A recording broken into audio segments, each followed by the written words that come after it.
آج بتاریخ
چل رہی ہیں اور ان میں بڑے بڑے علماء پروفیسرز نہ صرف شہر کے بلکہ بیرون شہر، بیرون ریاست، بیرون ملک کے بھی جو ہے لوگ ہم سے ملک اور بیرون ملک کے لوگ بھی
یہ پیر کے دن ہوگا اسی مقام پر اسی وقت، اور اس کے بعد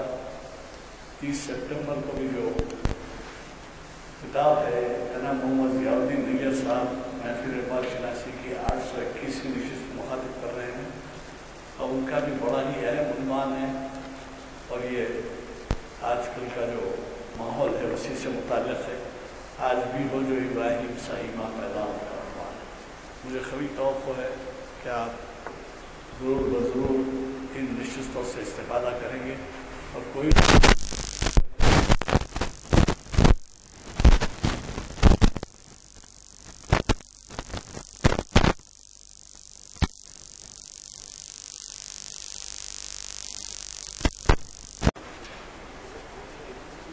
آج مجھے پورا اندازہ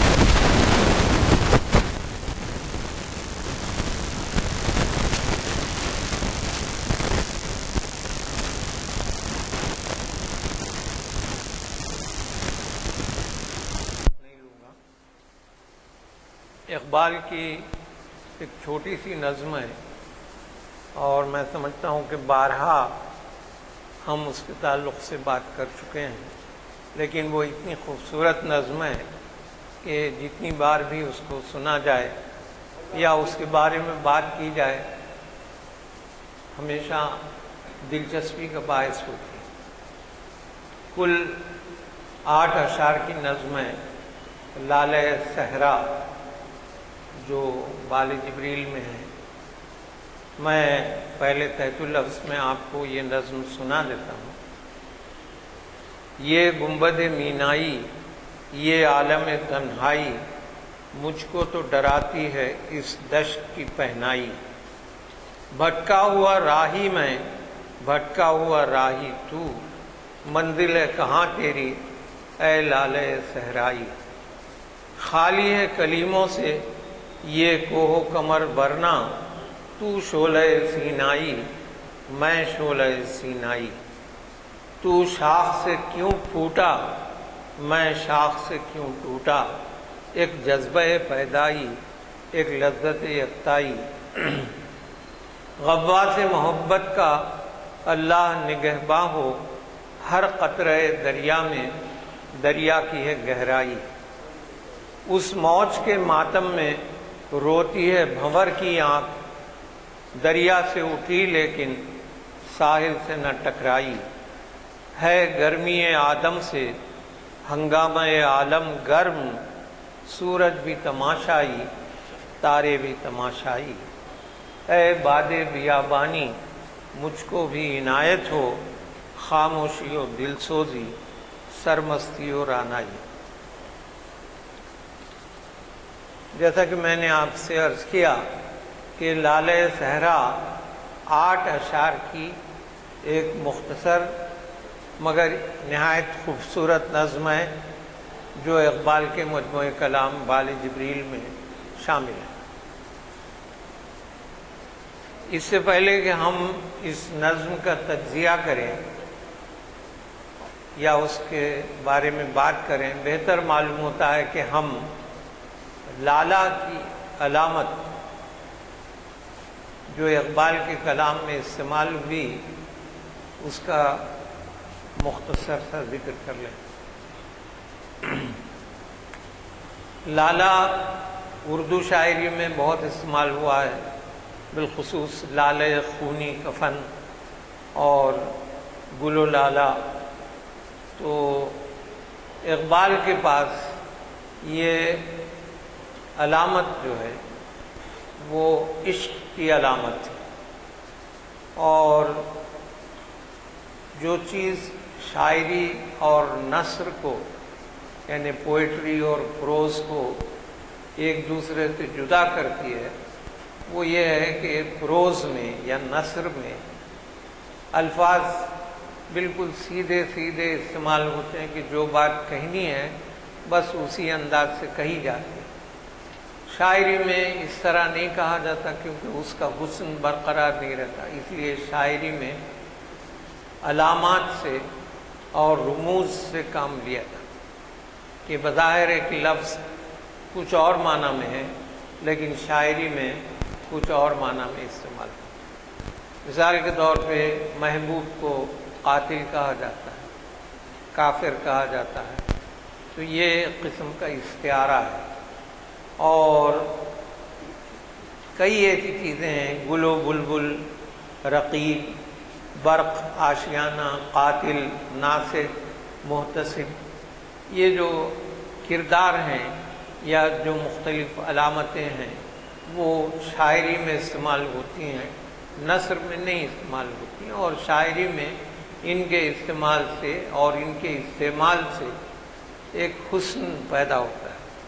تو لالہ جو ہے وہ اقبال نے عشق کی علامت کے طور پر استعمال کیا ہے، اور اقبال کے پاس کئی اور علامتیں ہیں، اور جوں جوں ان کی فکر وسیع ہوتی گئی انہوں نے ان علامتوں کے معنی اور مفاہیم بھی اور زیادہ وسیع کر دی۔ چنانچہ اقبال کی ابتدائی شاعری میں اقبال کا ایک شعر ہے کہ چمن میں لالہ دکھاتا پھرتا ہے داغ اپنا کلی کلی کو، یہ جانتا ہے کہ اس دکھاوے سے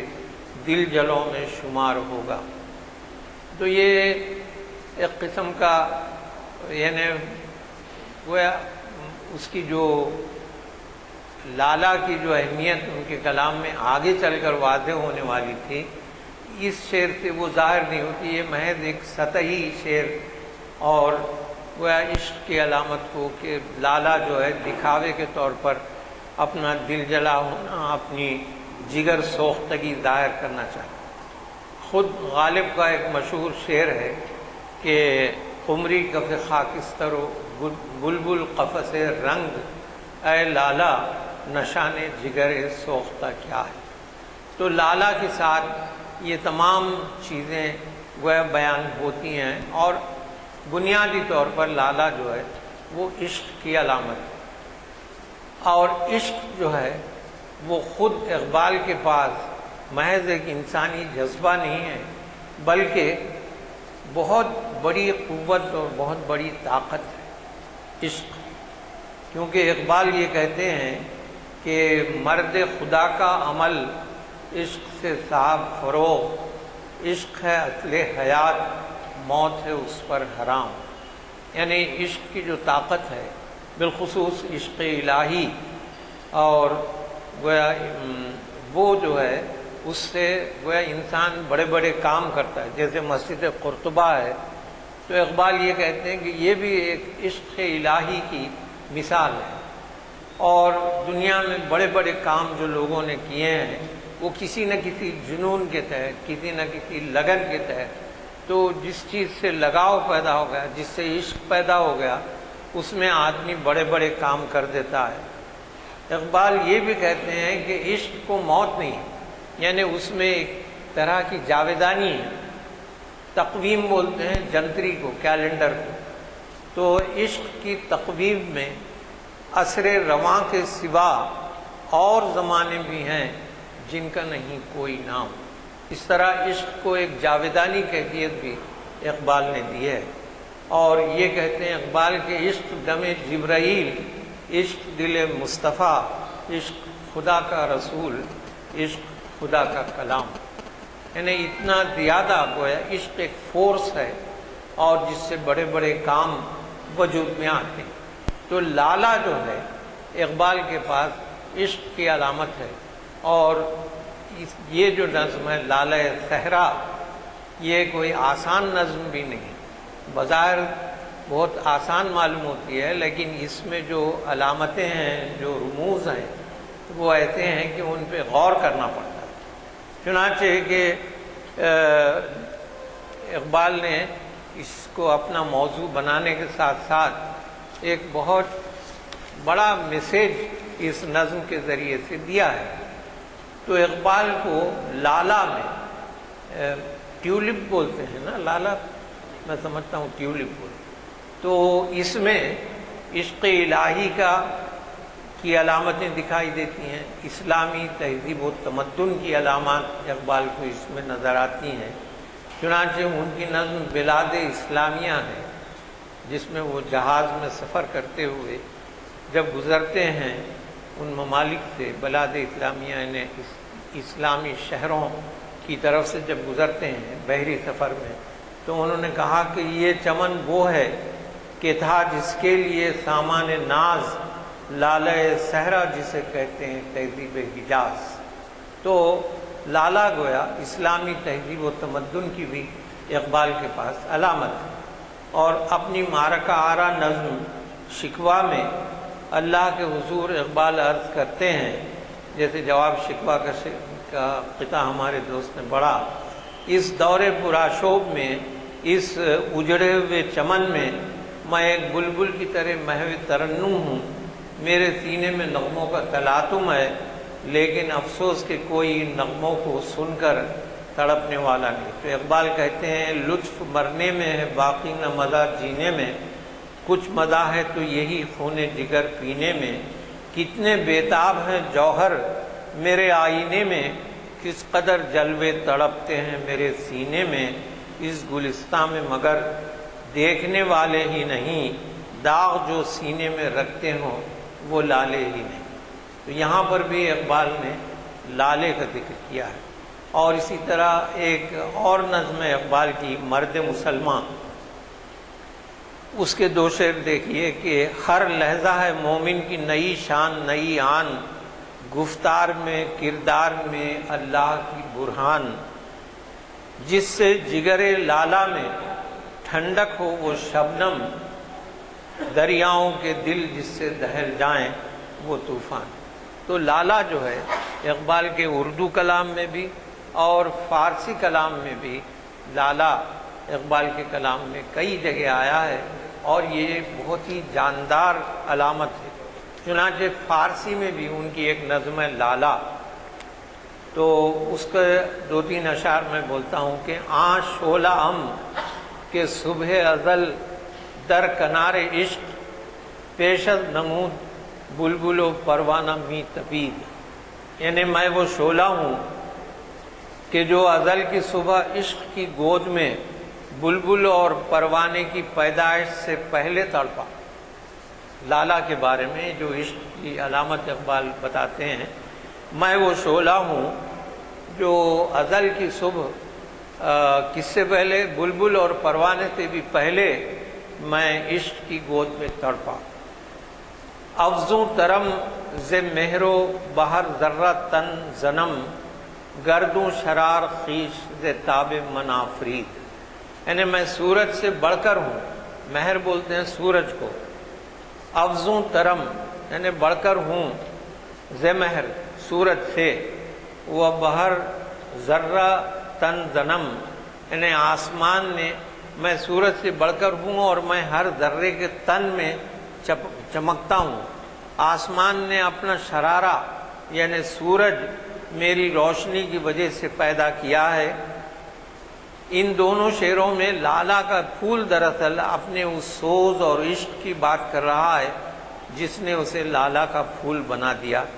اور اپنے ازل میں پروانوں و بلبل سے پیدا ہونے یا سورج سے بڑھ کر ہونے سے اس کا اشارہ اپنی صفت عشق کی طرف ہے کہ میں بطور عشق ازل میں تھا اور اسی عشق کی تاثیر سے آفتاب کا وجود ہے۔ خیر وہ نظم تو لمبی ہے، میں نے صرف ابتدائی 2 شعر پڑھے، تو اب میں اس نظم کا جو ابھی میں نے آپ سے پڑھی ہے تھوڑی سی دیر میں اس کا تجزیہ مختصر انداز میں کر دوں گا۔ اب آپ یہ تصور کیجئے، یہاں پر چاہے شاعر ہے اور لالا ہے، لالا صحرا ہے، جنگل ہے، تنہائی ہے، کوئی زیرو وہاں پہ نہیں ہے، بالکل تنہائی ہے، اور اوپر سمجھیے کہ آسمان ہے جس کو اقبال گنبد کہتے ہیں، یعنی گنبد مینائی آسمان کو انہوں نے کہا ہے، اور شاعر ہے اور لالا صحرا ہے، جنگل ہے، بالکل تنہائی ہے، ایسی کیفیت۔ تو اب آپ اقبال سمجھیں، شاعر سمجھیں، یا یہ سمجھیں کہ جس طرح آدم پہلی بار زمین پر قدم رکھتے ہیں تو وہ تنہا تھے، آدم علیہ السلام، تو یوں سمجھیے کہ گویا انسان، پہلا انسان گویا زمین پر اس نے اپنا پہلا قدم رکھا ہے اور کوئی اس کا ساتھی نہیں ہے، وہ تنہا ہے، اور لالا صحرا ہے، تو وہ لالا صحرا سے مخاطب ہوتا ہے اور یہ کہتا ہے کہ یہ گنبد مینائی یعنی آسمان، یہ عالم تنہائی مجھ کو تو ڈراتی ہے اس دشت کی پہنائی، یعنی یہ جنگل ایسا وسیع جنگل ہے اور ایسا گھنا جنگل ہے اور بالکل تنہائی ہے، ایک تو ہے اور ایک میں ہوں، اور یہ تنہائی گویا مجھے ایک لحاظ سے میرے اندر ڈر پیدا کر، جیسے آدم علیہ السلام بھی جب دنیا میں پہلی بار آئے ہوں گے تو ان کو بھی یہ بہت اجنبیت سی محسوس ہوئی ہو، تو اب یہ جو ہے لالا، یہ سمجھ لیجئے کہ وہ عشق کی علامت ہے، اور آدم وہ خود جو ہے گویا اس کی سرفرازی اس میں ہے کہ اس میں عشق الہی ہو، تو یہ ایک کیفیت ہے لالا صحرا کی۔ تو دونوں کے درمیان یعنی آسمان اور زمین کے درمیان اکیلا انسان ہے اور لالا ہے۔ لالا دشت کی پہنائی میں اپنی بہار دکھا رہا ہے، اور انسان جو ہے صحرائے وجود میں یعنی اس دنیا میں اکیلا رونق بنا ہوا ہے، لقدق تنہائی اس کو ڈرا رہی ہے۔ جیسا کہ جب آدم اترتے ہیں زمین پر جنت سے، تو روح ارضی جب ان کا استقبال کرتی ہے تو یہ کہتی ہے کہ ہیں تیرے تصرف میں یہ بادل، یہ گھٹائیں، یہ گنبد افلاک، یہ خاموش فضائیں، یہ کوہ، یہ صحرا، یہ سمندر، یہ ہوائیں تھیں پیش نظر کل تو فرشتوں کی ادائیں، آئینہ ایام میں آج اپنی ادا دیکھ۔ تو آدم جو ہے آئینہ ایام میں پہلی بار گویا اپنی ادا دیکھ رہا ہے، چاہے وہ شاعر کہیے چاہے آدم کہیے، اور اس کا ساتھی صرف لالہ صحرا ہے۔ اسی لیے آدم یا شاعر یہ کہتا ہے کہ بھٹکا ہوا راہی میں، بھٹکا ہوا راہی تو، بھٹکا ہوا راہی میں، بھٹکا ہوا راہی تو، منزل ہے کہاں تیری اے لالہ صحرائی۔ یعنی خود جب آدم زمین پہ اترے تھے تو ان کو بھی اپنی منزل معلوم نہیں کہ ان کو کیا کرنا ہے، یعنی گویا پوری تعمیر جہاں ان کے سپرد ہے۔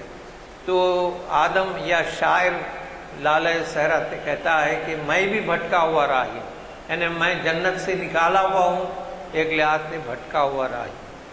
اور تو جو ہے یہاں پہ بالکل اکیلا ہے اور تو بھی بھٹکا ہوا راہی ہے، اور منزل کہاں ہے تیری، جیسے خود آدم کو بھی معلوم نہیں ہے یا شاعر کو بھی معلوم نہیں ہے کہ اس کی منزل کہاں ہے۔ تو یہاں پر صحرا میں لالا کی منزل نہیں، کیونکہ یہاں اس کے سوختہ جگر کو کوئی دیکھنے والا بھی نہیں۔ مومن بھی عشق کی دولت سے تو مالا مال ہوتا ہی ہے، جیسا کہ آدم ہے یا شاعر ہے۔ لالا اور انسان دونوں بھٹک کر اس صحرا میں، چاہے آپ اس کو دنیا کہہ لیجئے، اس صحرا میں آ گئے ہیں۔ صحرا لالا کی منزل نہیں ہے۔ صحرا میں گمنامی کی زندگی بسر کرنا مومن کی شان نہیں ہے، کیونکہ مومن کی شان کیا ہے؟ شہادت ہے مطلوب و مقصود مومن، نہ مال غنیمت نہ کشور کشائی، خیابہ میں ہے منتظر لالا کب سے، قبا چاہیے اس کو خون عرب سے۔ تو دونوں کی جو کیفیت ہے وہ بڑی حد تک دونوں میں مماثل ہے، کہ مومن بھی عاشق ہے اور لالا بھی عاشق ہے۔ تو اس کے بعد گویا شاعر یہ کہتا ہے کہ خالی ہے کلیموں سے یہ کوہ و کمر ورنہ، تو شعلہ سینائی میں شعلہ سینائی۔ شعلہ سینائی کیا ہے؟ یعنی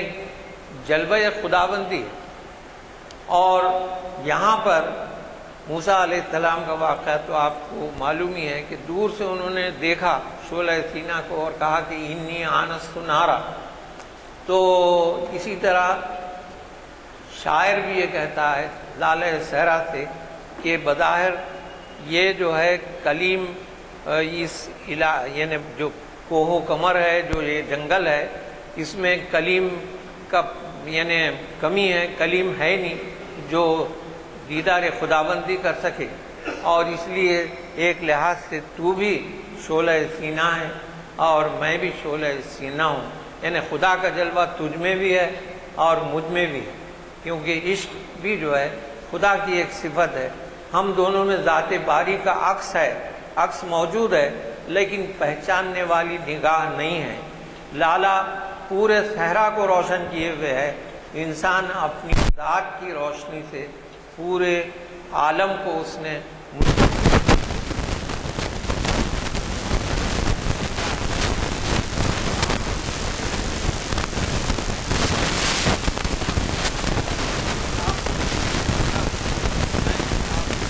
ٹوٹا،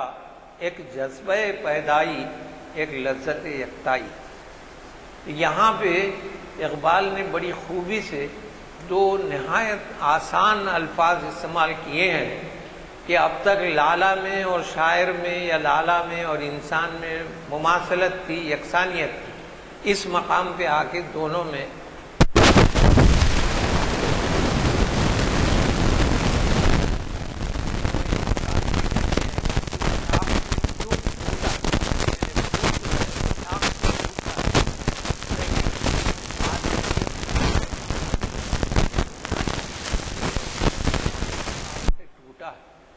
یعنی اس کی جو اصل میراث ہے یا اس کا جو مقام ہے وہ تو جنت ہے، وہ جنت سے نکالا ہوا ہے۔ تو ایک لحاظ سے شاعر بھی جو ہے یا انسان جو ہے اصل اس کا وطن جو ہے جنت ہے، اور وہ جنت سے نکالا ہوا ہے یا جنت سے نکلا ہوا ہے خود اپنی ہی وجہ سے۔ تو اقبال یہ کہتے ہیں کہ میں شاخ سے ٹوٹا ہوا ہوں اس لیے یہاں ہوں، تو شاخ سے پھوٹا ہے اس لیے تو یہاں ہے، اور تو اس لیے پھوٹا کہ تیرے اندر نمو کی کیفیت، تیرے اندر جذبہ پیدائی ہے، اور میرے اندر جو خاص بات ہے جس کی وجہ سے میں خلیفۃ اللہ ہوں، نائب، یعنی اللہ نے مجھے زمین پر نائب بنا کے بھیجا ہے، اس میرے اندر جو بات ہے وہ کسی میں نہیں ہے۔ میرے اندر کیا ہے؟ لذت یکتائی ہے کہ تو ایک جذبہ پیدائی ہے، تو شاخ سے کیوں پھوٹا میں شاخ سے کیوں ٹوٹا، ایک جذبہ پیدائی، ایک لذت یکتائی۔ یہاں سے شاعر جو ہے وہ اسرار حیات بیان کرنے لگتا ہے۔ شاخ سے پھول کیوں پھوٹتا ہے، انسان ماں کے پیٹ سے نکل کر ایک مستقل وجود کیوں اختیار کرتا ہے، یا خود آدم علیہ السلام جنت سے کیوں نکلے، کیونکہ جنت آدم کی میراث ہے۔ ہر چیز ہے محو خود نمائی، ہر ذرہ شہید کبریائی، اور جبھی کو آدم خدا سے کہتے ہیں کہ باغ بہشت سے مجھے حکم سفر دیا تھا کیوں، باغ بہشت سے مجھے حکم سفر دیا تھا کیوں، کار جہاں دراز ہے اب میرا انتظار کر۔ یعنی یہ آدم کا یہاں پر آنا جو ہے گویا دنیا کی تعمیر ہے، تو میں کار جہاں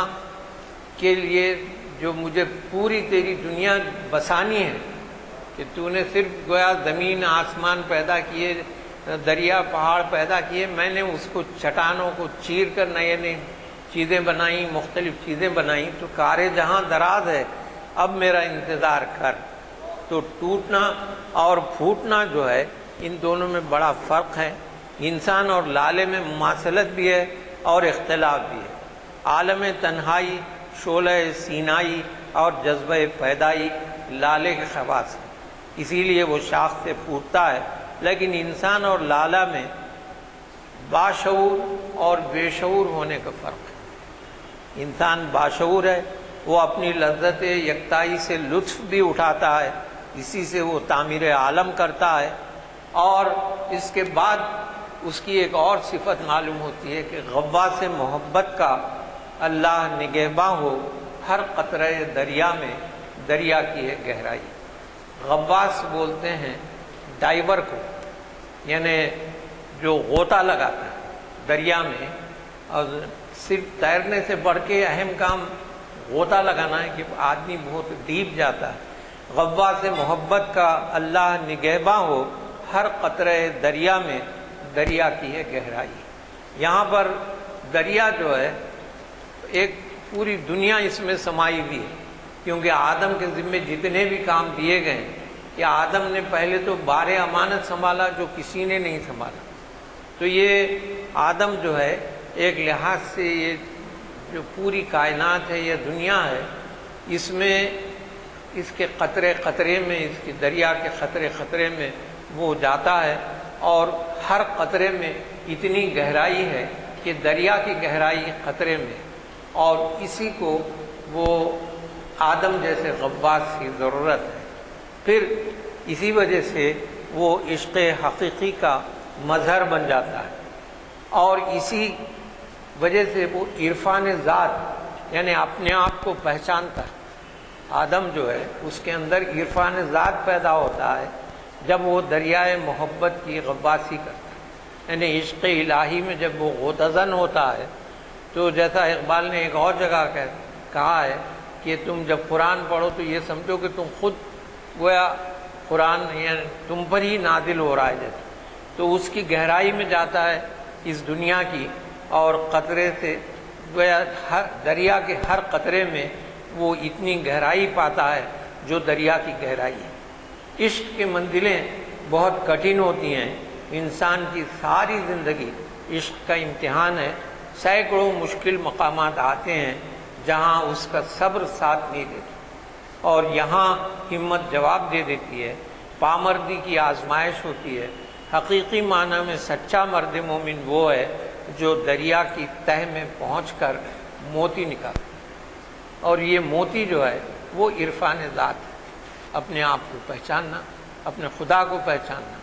اسی لیے اقبال آگے چل کر کہتے ہیں کہ اس موج کے ماتم میں روتی ہے بھنور کی آنکھ، دریا سے اٹھی لیکن ساحل سے نہ ٹکرائی۔ یہاں پر بھنور کی جو آنکھ ہے، آئی آف دا اسٹارم جس کو بولتے ہیں، اس سے مراد فطرت ہے، نیچر۔ بھنور کی آنکھ سے مراد فطرت ہے، موج سے مراد انسان ہے۔ اس موج یعنی اس انسان، اس موج کے ماتم میں روتی ہے بھنور کی آنکھ، یعنی پوری جو فطرت ہے وہ بھنور کی آنکھ ہے اور وہ روتی ہے اس موج کے ماتم میں، دریا سے اٹھی لیکن ساحل سے نہ ٹکرائی۔ دریا سے مراد کارخانہ ہستی ہے، یہ پوری دنیا ہے، اور ساحل سے مراد وہ قیود ہیں، قید ہیں، پابندیاں ہیں، حدود ہیں جو فطرت نے انسان پر عائد کیے۔ انسان کا کمال یہ ہے کہ ان حدود سے بھی ٹکرائے اور اپنا مقام پیدا کرے۔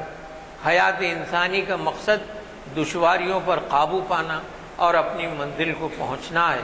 جو انسان یہ کام نہ کر سکے اس پر فطرت ماتم کرتی ہے۔ اسی لیے اقبال کہتے ہیں کہ اس موج کے ماتم میں روتی ہے بھنور کی آنکھ، دریا سے اٹھی لیکن ساحل سے نہ ٹکرائی۔ اس کے بعد اقبال کہتے ہیں کہ ہے گرمی آدم سے ہنگامہ عالم گرم، سورج بھی تماشائی تارے بھی تماشائی۔ یعنی یہ جتنی بھی چیزیں ہیں، سورج، چاند، تارے، پہاڑ، دریا، سمندر، یہ سب انسان کے لیے بنے اور انسان ان پر حاکم ہے۔ اسی لیے اقبال نے کہا کہ پوری دنیا کا جو ہنگامہ ہے وہ آدم کی وجہ سے گرم،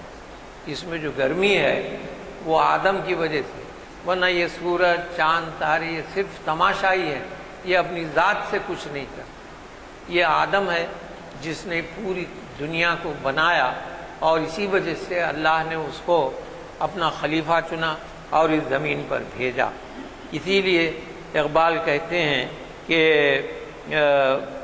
اقبال نہیں بلکہ اصغر گونڈوی کا ایک شعر ہے کہ وہ شورشیں، شورش مانے تمام گڑبڑ، وہ شورشیں نظام جہاں جن کے دم سے ہے، جب مختصر کیا انہیں انسان بنا دیا۔ وہ شورشیں نظام جہاں جن کے دم سے ہے، جب مختصر کیا انہیں انسان بنا دیا۔ اسی کو اقبال کہتے ہیں ہے گرمی آدم سے ہنگامہ عالم گرم، سورج بھی تماشائی تارے بھی تماشائی۔ اور کیونکہ لالے پہ، لالا جو ہے اس پہ بار امانت نہیں ہے، اس پہ کوئی ذمہ داری نہیں ہے، وہ صرف عشق کی علامت ہے، ٹھیک ہے، لیکن جس طرح انسان پہ بار امانت ہے ویسا لالا پہ نہیں ہے۔ چنانچہ اقبال یہ بھی کہتے ہیں کہ عروج آدم خاکی سے انجم سہمے جاتے ہیں کہ یہ ٹوٹا ہوا تارا مہ کامل نہ بن جائے۔ اور آخر میں وہ اقبال جب یہ کہتے ہیں کہ ہے گرمی آدم سے ہنگامہ عالم گرم، سورج بھی تماشائی تارے بھی تماشائی، تو انسان کو ایک سکون اور راحت کی بھی ضرورت پڑتی ہے۔ تو یہ جو جنگل ہے، یہ دنیا ہے، اس میں اس کو راحت بھی میسر آتی ہے۔ اسی لیے اقبال کہتے ہیں کہ اے باد بیابانی مجھ کو بھی عنایت ہو، خاموشی و دل سوزی سرمستی اور آنائی۔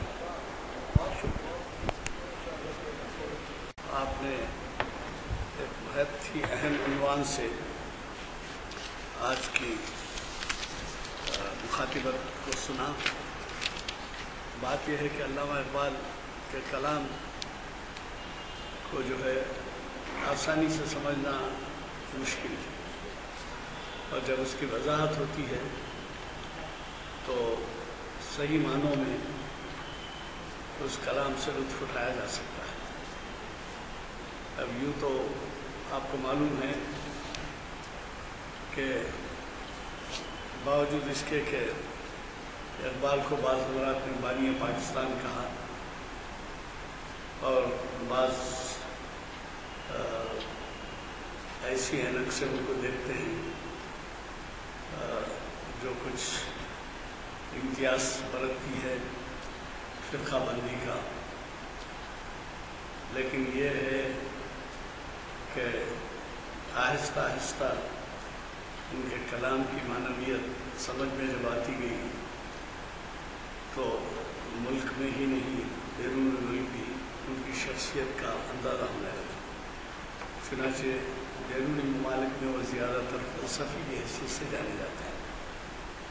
ان کا کلام اسلامی فلسفے سے بھی بھرا پڑا ہے، اور جس انداز میں آج بخاری صاحب نے ہمیں سمجھایا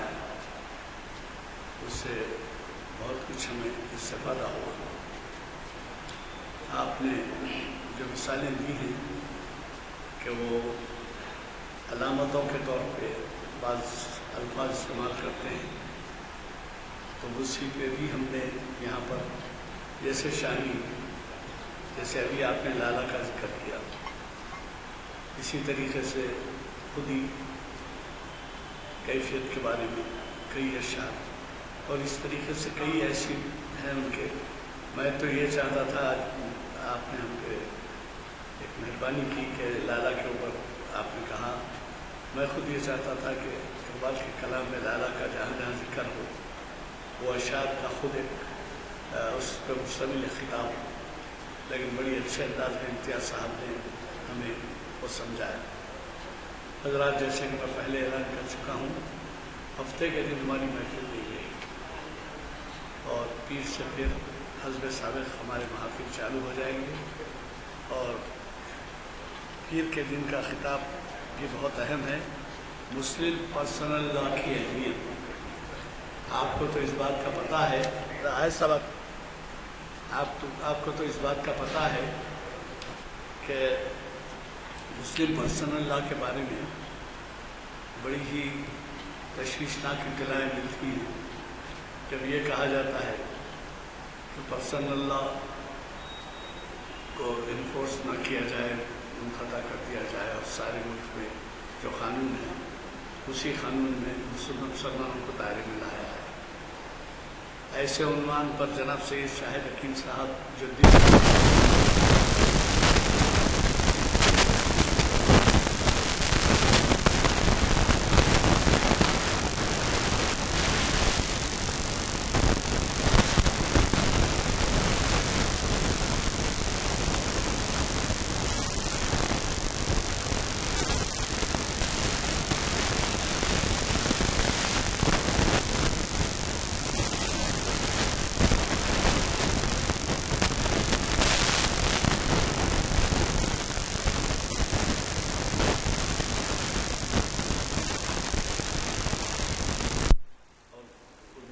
سے گزریں گے، لیکن چہارشنبے کے دن آج بھی ہو جو ابراہیم سائی ماں پیدا، اس عنوان سے جوان محمد ضیاء الدین میّر صاحب، یہ بھی آپ کے جانے پہچانے مقرر ہیں، اور انہوں نے بھی 100 سے زیادہ خطابات اس محفل میں دیے اور مختلف عنوان سے بھی ہیں، نہ صرف اقبال پہ دیے بلکہ شریعت انفرادیت پہ اور تاریخ اسلام پہ دیے۔ تو میں گزارش کروں گا کہ اس محفل میں بھی آپ ضرور شرکت فرمائیں۔ میں مقرر صاحب سے دعا کی گزارش کروں گا۔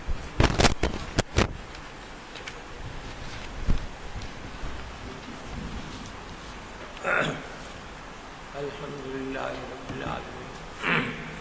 اللہم صلی علی سیدنا مولانا محمد وعلی آل سیدنا مولانا محمد وبارک وسلم۔ ربنا آتنا فی الدنیا حسنۃ وفی الآخرۃ حسنۃ، ربنا اغفر لی ولوالدی وللمؤمنین یوم یقوم الحساب۔